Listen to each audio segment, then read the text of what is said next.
Okay, everybody, let's talk Corona. Corona, Corona. So, sorry, I have not been, for those of you who listen to this regularly, I haven't been totally consistent with my podcasting schedule. Things have been a little bit crazy around Houston. And when I mean getting crazy around Houston, it actually hasn't been too bad, except I have been with some family members and things like that, ramping up preparation for a coronavirus situation. So, been getting things prepared, talking to people, spreading messages. In fact, I've spent a lot of time the last week just monitoring and spreading information, and that is because the the public has been misinformed and uninformed on the coronavirus situation. So let's go ahead and dive right in. To begin, let's discuss the current numbers. The current coronavirus numbers. Let's go to Worldometer. So, okay, let's do a refresh here. As normal, as usual, Italy's looking very bad. What do we got here? China, well, we will ignore China's. So what's interesting is that Italy is, a fraction of the size of China, and they are recording a high amount of cases. I mean, they are. So let's see, if they had 40,000, that would be half of the total cases of China, and 20,000 would be a fourth. So they have probably a fifth or sixth of the amount of cases as China, which just seems unbelievable. So basically, it seems as though that China was lying. So total infections of Italy, 15,113. Total deaths, 1,016. This is extremely high. This is very high. People need to understand that this is a very high number. And what's interesting is the number. Okay, so Italy has a third of the number of deaths as China, which is staggering. For me, in my opinion, that is staggering.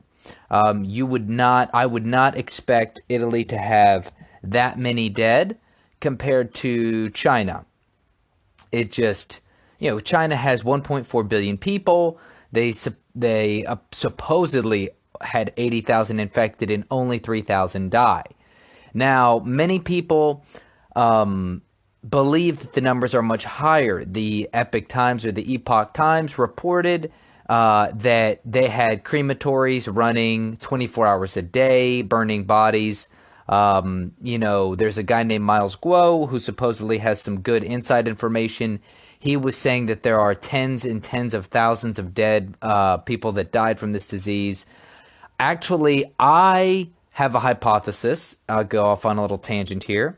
I believe that China is currently going to try to figure out how they are going to tell their people how so many people died in Wuhan and Hubei, and possibly other parts of the world. So, pardon me, hold on. Okay, so I have a hypothesis that China is trying to figure out what they're going to tell their people when everyone realizes that, like tons of people have died. Because the thing is that China can lie to the people while the crisis is going on, right? While the crisis is occurring, they can say, hey, only 3,000 people died, only 80,000 infected. But can they do that when the veil is lifted to see who is left and tons of people are like, hey, my neighbors are gone? And then people are looking around saying, yeah, my whole family's gone. I'm the only one left. So if there's a situation like this where people are saying, hey, like my whole neighborhood is a fraction of what it used to be, then that is going to be something that the CCP is going to have to deal with, the Chinese Communist Party. And we don't know yet. We don't know yet how the situation is going to play out. We really don't know exactly how deadly this situation is because we can't trust the news out of China. And that's important to note. So people need to realize that the Chinese Communist Party does not tell the truth. They have not been releasing reliable information. And so because of that, many people took a very lackadaisical stance on this virus. And in fact, I believe this is why Italy was so unprepared. So aside from the fact that Italy, many people believed what the Chinese Communist Party said, that has a huge impact on the situation. I also believe that one thing about the coronavirus situation in Italy is because lots of Chinese went back to their places, went back to where they live and work, or went back to see people during and after Chinese New Year. So there's lots of travel from China to other parts of the world, which helps spread the virus. Now, let's talk a little bit more. So South Korea, 7,979 cases, 67 deaths. So South Korea's doing very well in terms of their death rate. Of course, we don't know the actual rate of death because somebody would have to go in there and study it. Unfortunately, their numbers of death continue to increase relative to the numbers of infected. It'll probably reach 1% soon or a little bit higher. Meanwhile, Italy's are extremely high. Now, I attribute, and I'm not an expert here, but I would attribute a lot of that to not just mass testing, but also mass awareness. So people in the United States are foolishly spreading things like, the reason that South Korea is doing so well is because they tested. And it's like, no. Testing itself doesn't fix the problem, right? If we tested 100,000 people, or if we tested 1 million people, and then we said, okay, we tested everyone. No, for some reason, it's very interesting. This situation is revealing lots of holes in people's thinking, lots and lots of holes in people's thinking in terms of risk management, in terms of just critically taking in information, in terms of sifting through media lies and bullshit. So this crisis is revealing all of that. People are saying, we need to follow South Korea and test massively. The problem will be solved. And they're not realizing that, yes, ideally, we would have massive testing by now. Ideally, we would have massive testing and people would know if they have it or not.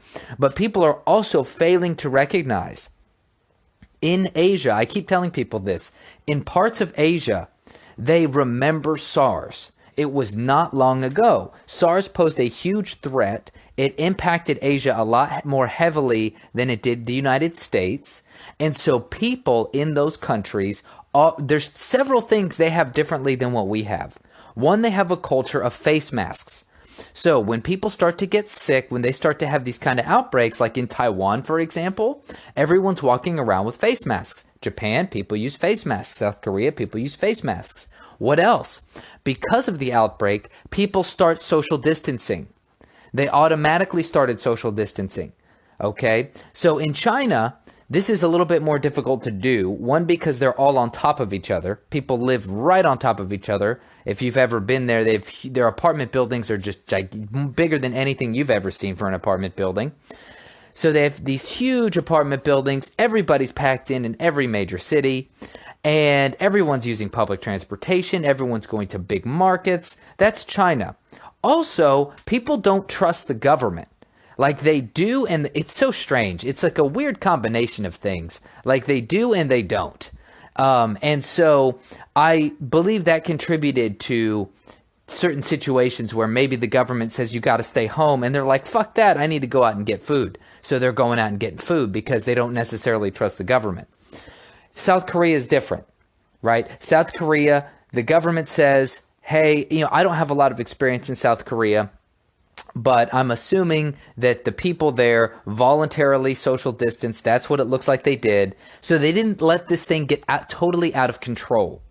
In Italy, and in this is my fear for the United States, but in Italy, they took it very nonchalantly. As cases in China, South Korea, around the world exploded, people other places around the world, including the United States, we pretty much said, fuck it, no problem, no problems here. We don't have any issues. And so because of that, everyone kept socially mixing. Everyone's going to big events. There was a big marathon in LA.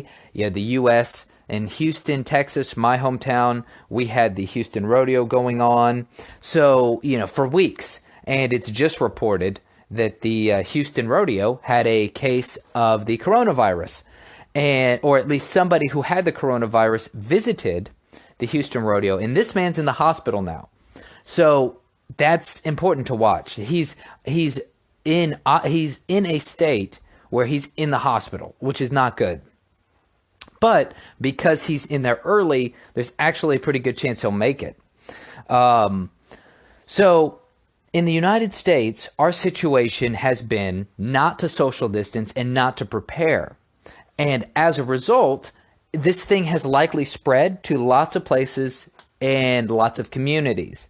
And we are just starting now to see the outbreaks where hopefully, the hospitals are going to be getting this okay, because if what's happening out of Italy is true, there's going to be some big problems.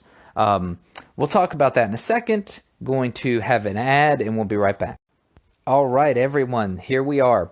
So Italy, I have read 2 or 3 different supposed communications with doctors from Italy that are supposedly getting out online.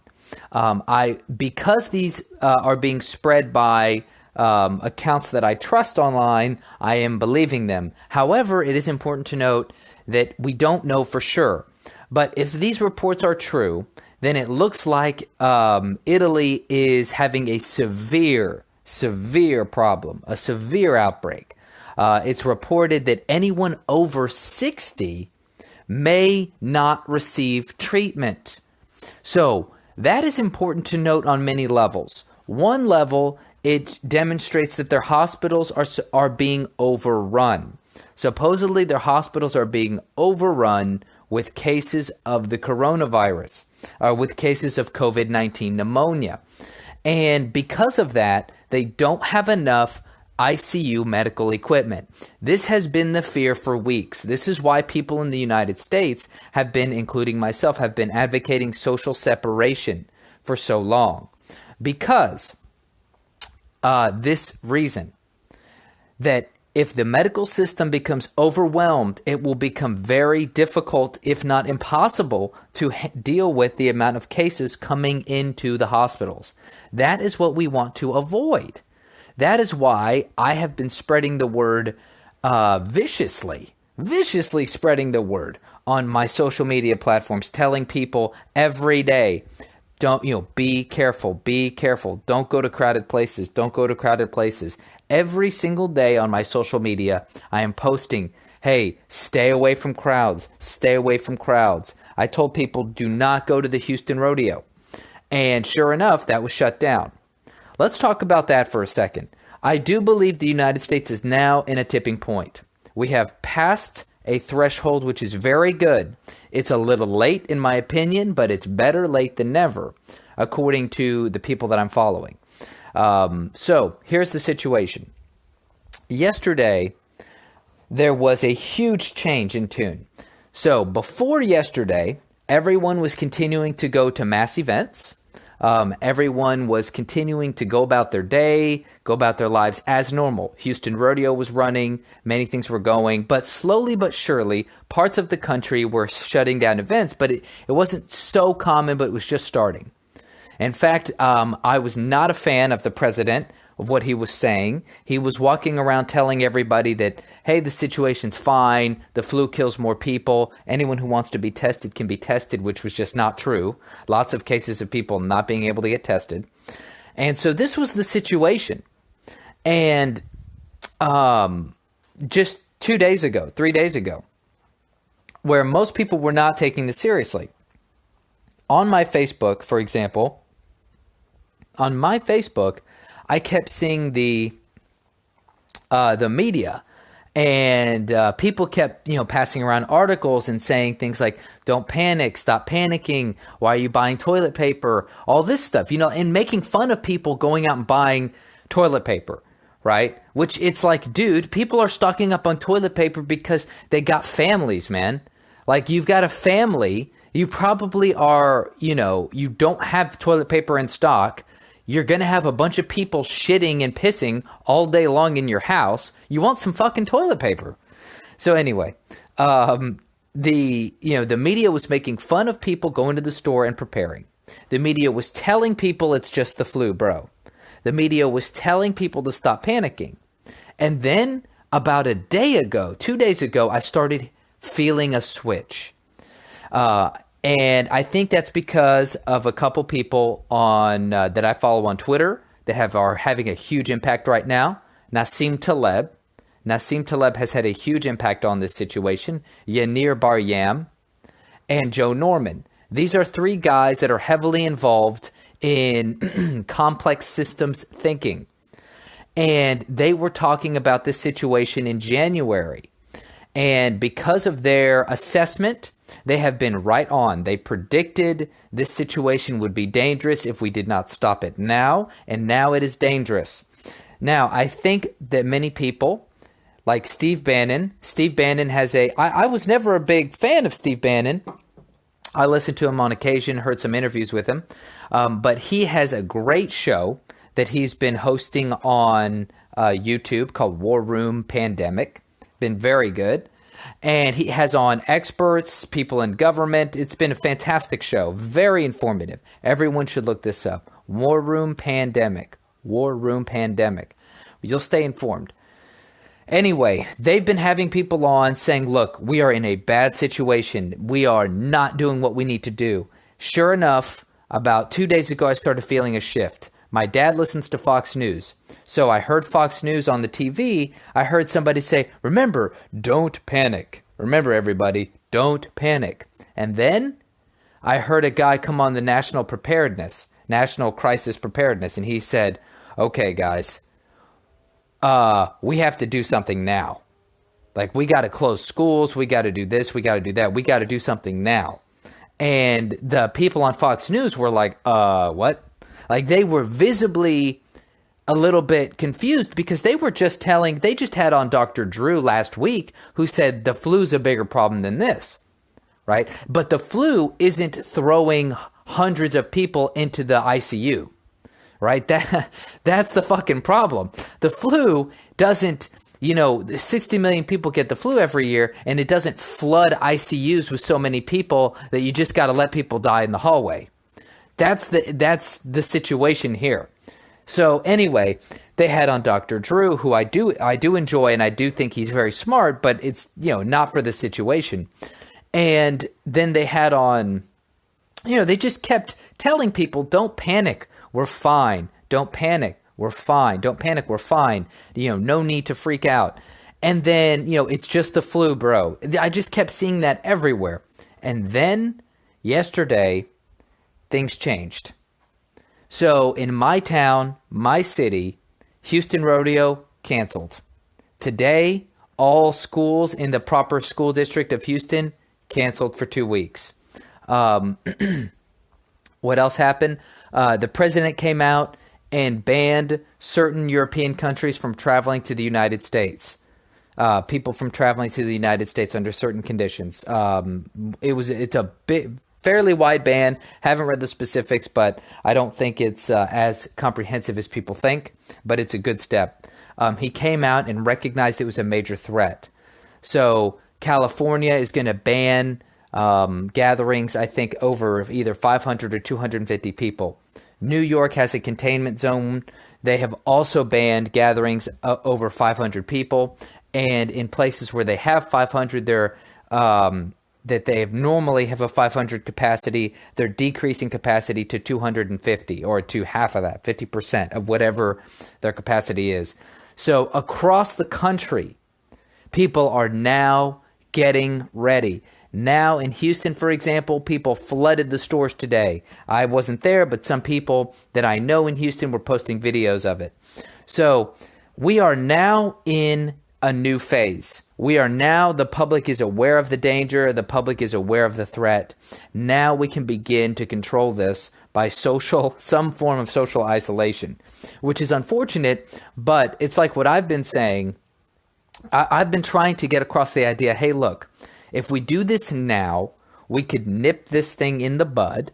We can really put a stamp on it, and then we can move forward with our fucking lives. But people have been so reluctant to do so, and understandably so. I do get it. I do understand how this situation is progressing. Listen, it's funny. I'm basically an extrovert. Like, I got to be around other people. And I have been staying away from the activities I love doing for the last couple weeks because of this situation, which I don't like to do. I would much rather be out dancing every weekend, going to Taekwondo tournaments, working out with people, going to the gym, hanging out with friends, getting a beer. Like, I would be doing this every weekend if I could. But I have been concerned that in Houston, this thing has been spreading undetected. I do believe that's the case. I believe it's been spreading undetected in my city for a while. So I just decided, okay, I'm going to go ahead and take a break from that because I don't want to be, first off, I don't want to get this thing and be part of that percentage that ends up going to the ICU, right? That's one thing, because even if I have a low chance of dying, still lots of people are being hospitalized and lots of people need severe ICU shit. Now, are they older? Probably. That being said, Italy is saying that they're seeing a lot more cases around middle age, between 30 to 60. Those are the people they're focusing on saving. If that's the case, that's not good.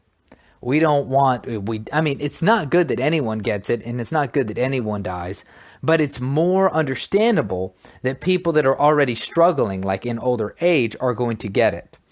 So, we need to see if we can contain this thing. The way that we want to do that is social isolation, or social distancing. So that way, our hospitals can take care of this thing, right? Our hospitals could, get you on some antivirals, get you on some drugs, keep you going, stick a tube down your mouth to help you breathe. And that's what we want to do if we can. So that's the situation we're in now.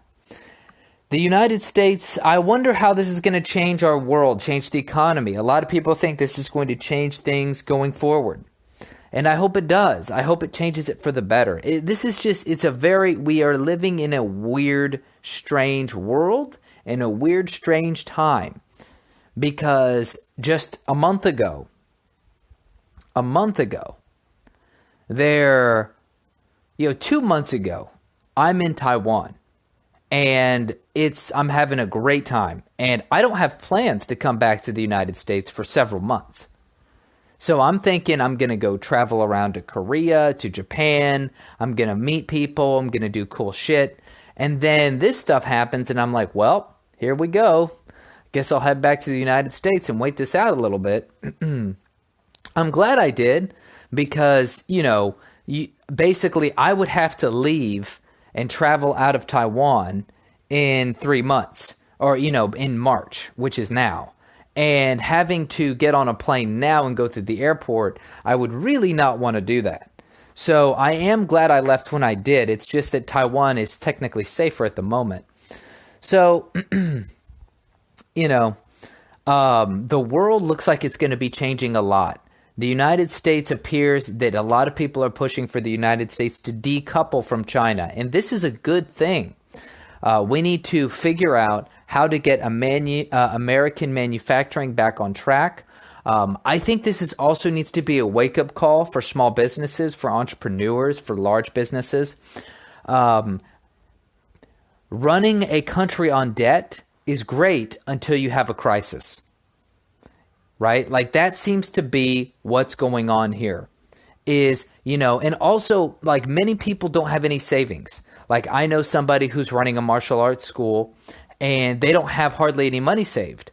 And they're, and I get it, it's not like you're going to get rich running a martial arts school or doing whatever, but it's like, look, if people had money saved, they could say, look, we're going to close the school and we're going to wait this out a little bit, right? And this could be the case for many businesses. If more people took a conservative approach to entrepreneurship, which is start small, slowly expand, instead of I'm going to take a loan out from the bank and start with that, then you'd have a situation where, yes, economic growth might be slower, but then economic growth may be more robust.